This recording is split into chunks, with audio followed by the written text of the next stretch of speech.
It's break time. So, cameraman, can you not film break time? Okay, that's fine with me. I'll just leave. Right, before you do, hello everybody and welcome to this show. In today's show, It's part 2 to the school episode. yep, We still got a couple more lessons. exactly. You can go now, cameraman. Thanks, I'll take my break myself.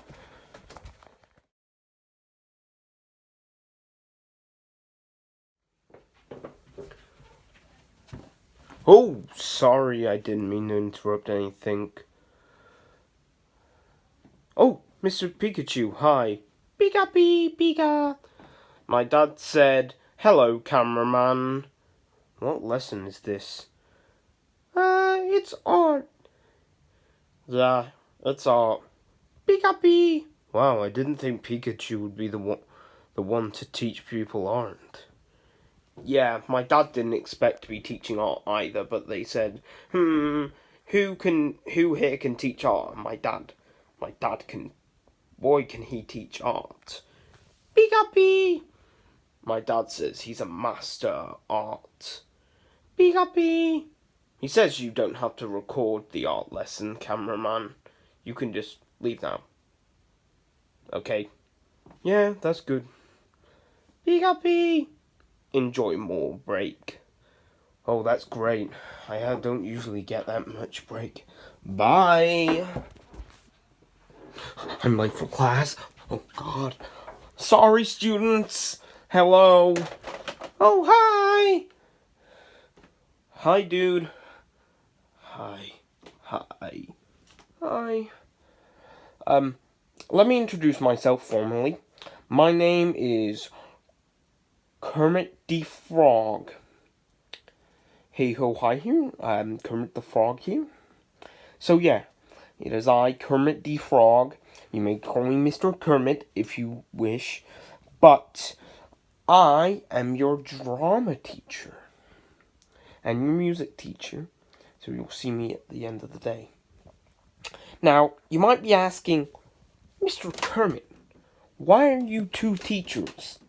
Well, you know how Mr. Pikachu is your Pikachu teacher and also your art teacher. Well, I'm your drama teacher and your music teacher because they're two things that I'm quite good at.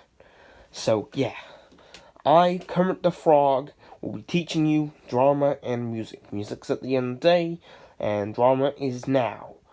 So, first, I've got a great idea. How about we organize those books behind you into a stage for some performing? Okay? Okay. Okay, dude. Okay. Okay. Okay. Right then, get to work. So, class, nice stage you built here. Very cool. That took like 15 minutes to build for you guys. Oh, God, dude. I'm tired. Exhausted, even. Well, now it's time to talk about what we're going to be doing in drama this year. So, what's going to be happening is we are going to be reading a script, because that's what drama classes do, right? Like, that's what they do. They read scripts. So, we're going to be reading a script, and yeah. What script?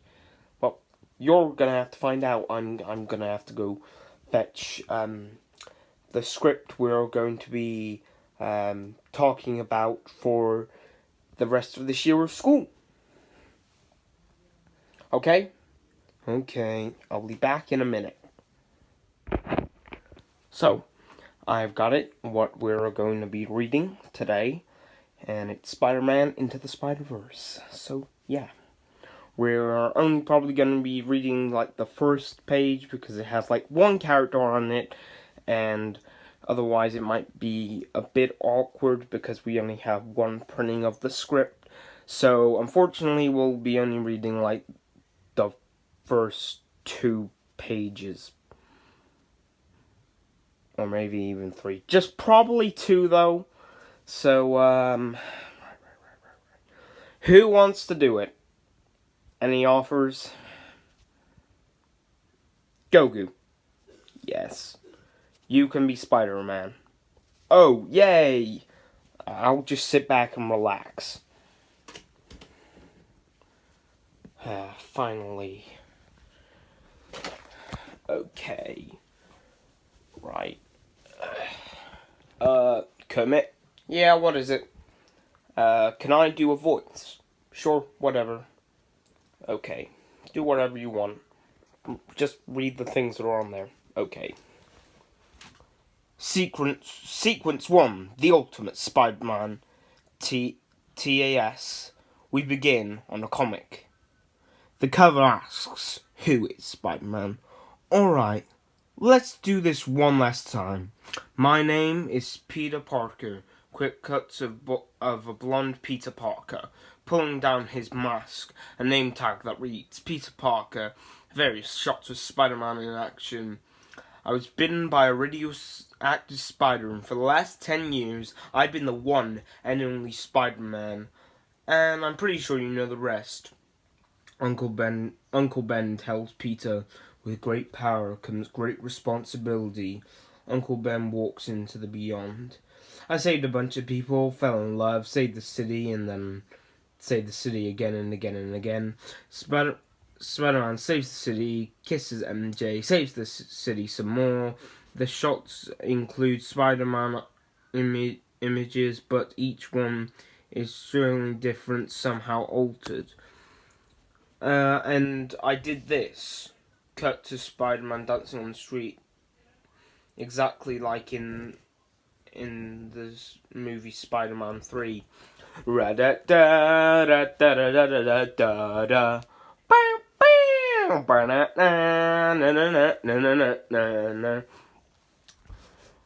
We don't really talk about this. A 3 split screen shot of Spider-Man's products. Look, I'm a comic book. I'm a cereal. I did a Christmas album.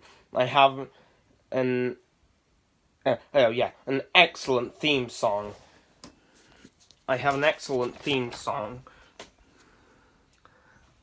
And a so-so popsicle. I mean, I've looked worse.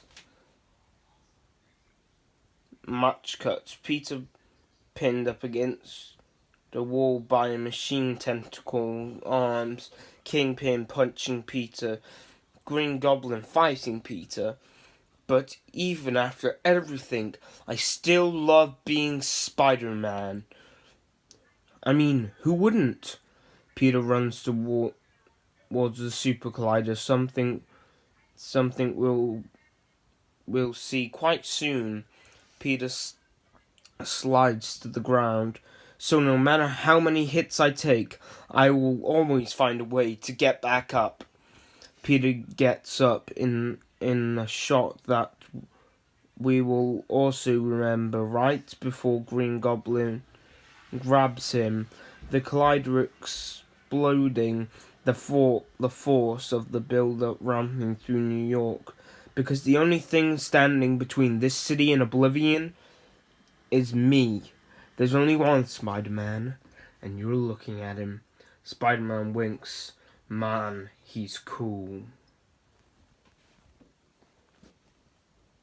Oh, smash cut. Sequence 2. Meet Miles Morales. Yep, that's good enough for today. We're gonna pick someone to be Miles Morales next time. It's probably gonna be like, who's good here? Piglet. Piglet will be Miles. I don't know about that. Yeah, you're gonna be Miles, but I don't want to. Fine. Who's confident? Leo. Yeah, I'm down. Okay, Leo's gonna be reading Miles's lines, and we're gonna pick some other people to do other characters as well. Well, I'll be back. Possibly. Okay, good.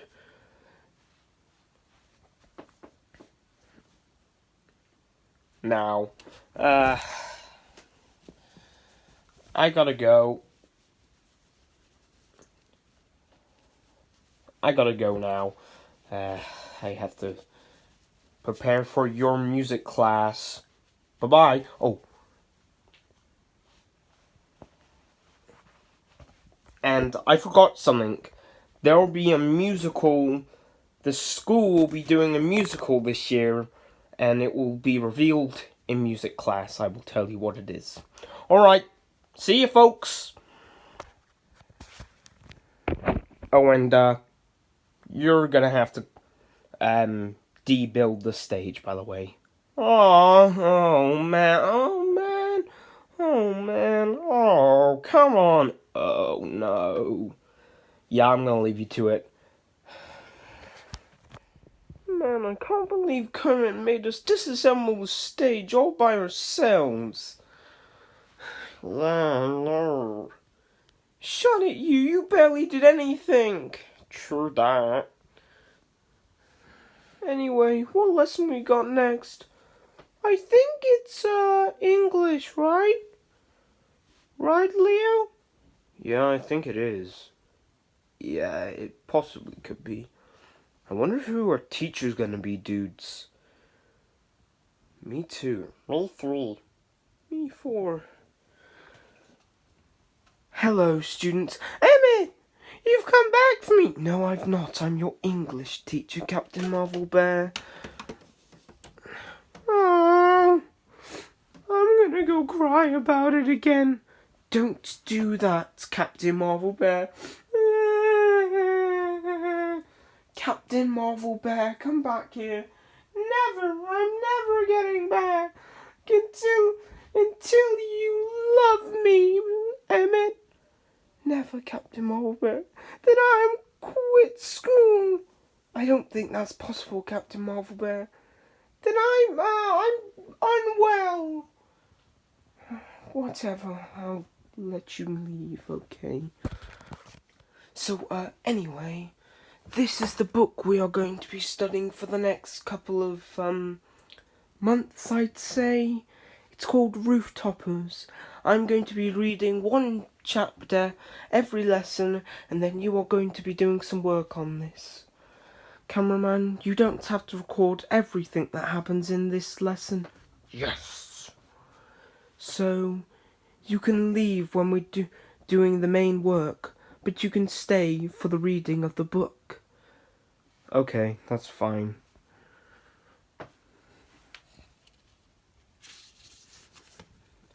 Thank you for opening the book, cameraman. So now, students, because I'm not that good at reading, someone else off camera is going to read the first chapter of Rooftoppers to you. Enjoy. On the morning of its first birthday, a baby was found floating in a cello case in the middle of the English Channel. It was the only living thing for miles, just the baby and some dining room chairs, and the tip of a ship disappearing into the ocean. There had been music in the dining hall, and it was music so loud and so good that nobody had noticed the water flooding in over the carpet. The violins went on soaring for some time after the screaming had begun. Sometimes the shriek of a passenger would duet with a high sea. The baby was found wrapped for warmth in the musical score of a Beethoven symphony.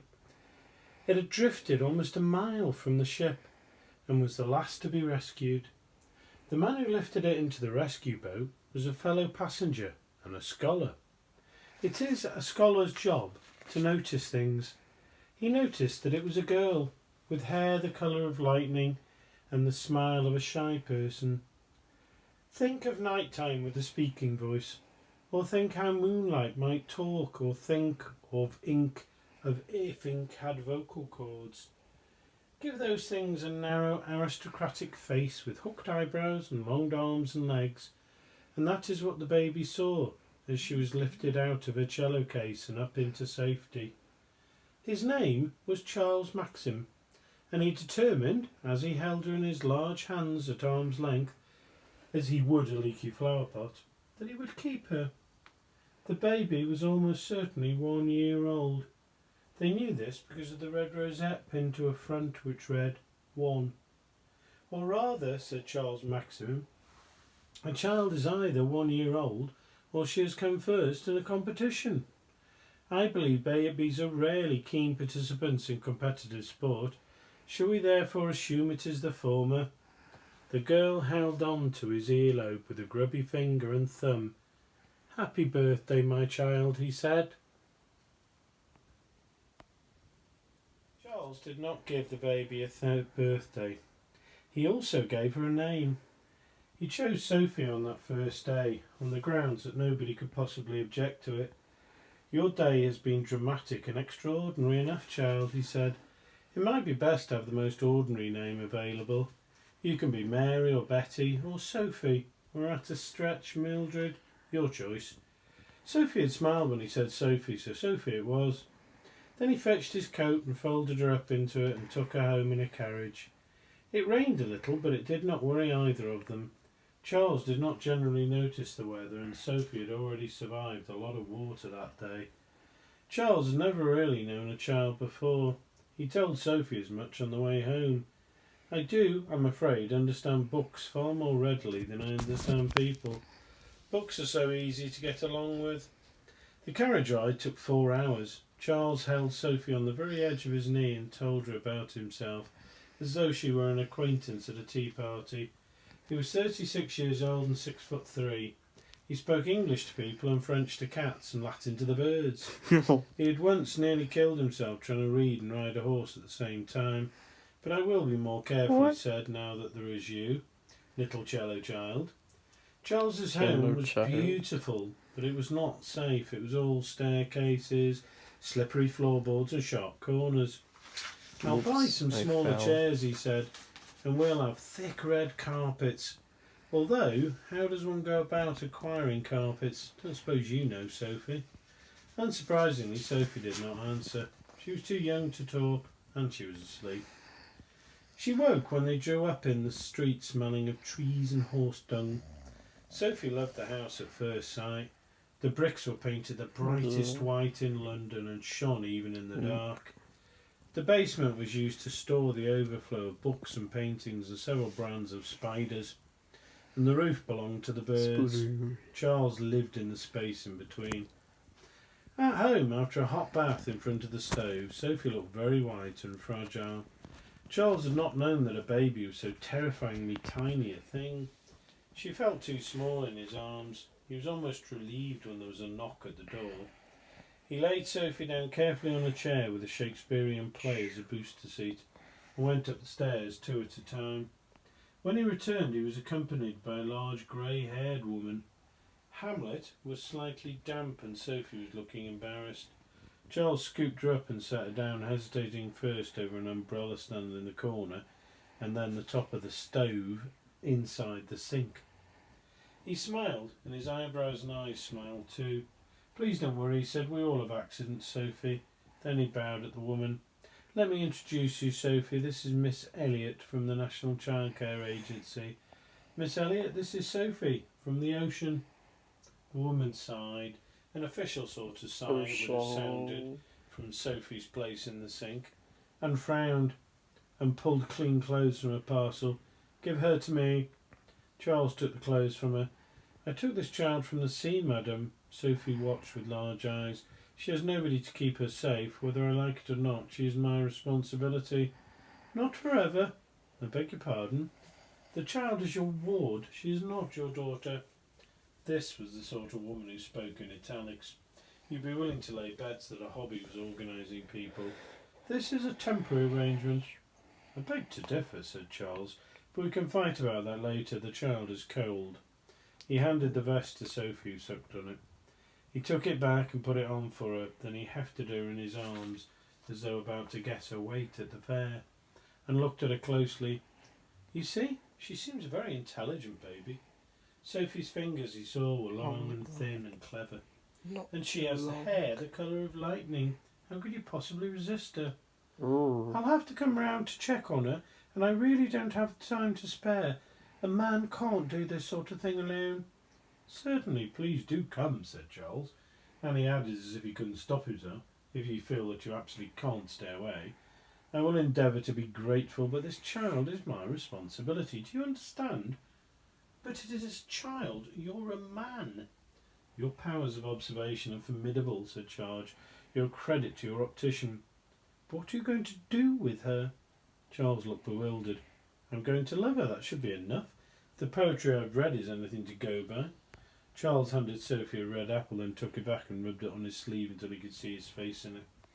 He said, I am sure the secrets of childcare, dark and mysterious, no, they no doubt are not impenetrable. Charles set the baby on his knee, handed her the apple, and began to read aloud from a midnight summer's dream. It was not, perhaps, the perfect way to begin a new life, but it showed potential. And that is the end of chapter 1, students. Thank you, sir. Oh, he's gone. Never mind. But that was the book. Now, that was the first chapter of the book. Now, students, for some work. Cameraman, you may leave now. Thanks. Bye. A bit of an abrupt ending there, wouldn't you say, Stitch? Yep. Very abrupt.